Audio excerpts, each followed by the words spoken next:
ഒരു നാടിനാകെ നോവായി മാറിയ ശ്രീനന്ദനയ്ക്ക് അവസാനമായി അന്ത്യോപചാരം അർപ്പിക്കാൻ നൂറുകണക്കിന് ആളുകളാണ് കടമ്പഴിപ്പുറത്തെ വീട്ടിലേക്ക് ഒഴുകിയെത്തിയത്. കർണാടകയിലെ ചിക്കുമംഗളൂരുവിലെ കൊക്കയിൽ മരിച്ച നിലയിൽ ശ്രീനന്ദനയുടെ ഭൗതികദേഹം ചൊവ്വാഴ്ചയാണ് കണ്ടെത്തിയത്. ഒരു നാടിനെയാകെ സങ്കടത്തിലാഴ്ത്തിക്കൊണ്ട് വാർത്ത പുറത്തു വന്നിരുന്നത്. ചൊവ്വാഴ്ച മുതൽ കാണാതായ ശ്രീനന്ദനയുടെ മൃതദേഹം ഇന്നലെയാണ് ചിക്കുമംഗളൂരിലെ മുല്ലയന നഗരിയിൽ 1500 അടി താഴ്ചയുള്ള കൊക്കയിൽ നിന്നും കണ്ടെത്തിയത്. രാത്രിയോടെ പോസ്റ്റ്മോർട്ടം നടപടികൾ പൂർത്തിയാക്കി വീട്ടിലെത്തിച്ച ഭൗതികദേഹത്തിൽ അന്തിമോപചാരം അർപ്പിക്കാൻ വൻ ജനാവലിയാണ് കടമ്പഴിപ്പുറത്തേക്ക് ഒഴുകിയെത്തിയത്. പ്രിയപ്പെട്ട കൂട്ടുകാരിയെ അവസാനമായി ഒരു നോക്ക് കാണാൻ സഹപാഠികളും അധ്യാപകരും സുഹൃത്തുക്കളും പുലർച്ചെ മുതൽ തന്നെ വീട്ടിൽ തടിച്ചുകൂടിയിരുന്നു. V K. Sreekandan MP, K. Premkumar MLA, P.K. Sasi തുടങ്ങിയ സാമൂഹിക രാഷ്ട്രീയ രംഗത്തെ പ്രമുഖരും വീട്ടിലെത്തി കുടുംബാംഗങ്ങളെ ആശ്വസിപ്പിക്കുകയും ആദരാഞ്ജലികൾ അർപ്പിക്കുകയും ചെയ്തു. ഭൗതിക ശരീരം ഉച്ചയോടെ പാമ്പാടി ഐവർമഠം പൊതുശ്മശാനത്തിൽ സംസ്കരിക്കും.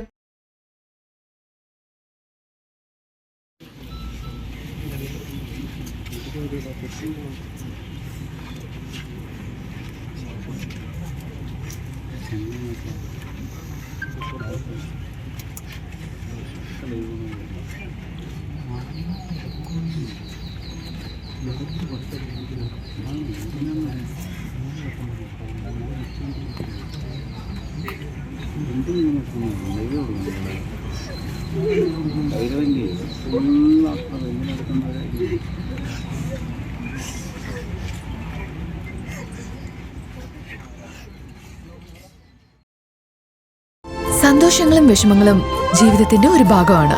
പ്രത്യേകിച്ചും വിചാരിക്കാത്ത നേരത്തുള്ള സാമ്പത്തിക ആവശ്യങ്ങൾ.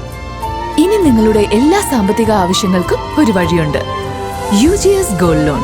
നിങ്ങളുടെ ഏത് സാമ്പത്തിക ആവശ്യങ്ങൾക്കും ഒരു വഴിയുണ്ട്. UGS gold loan.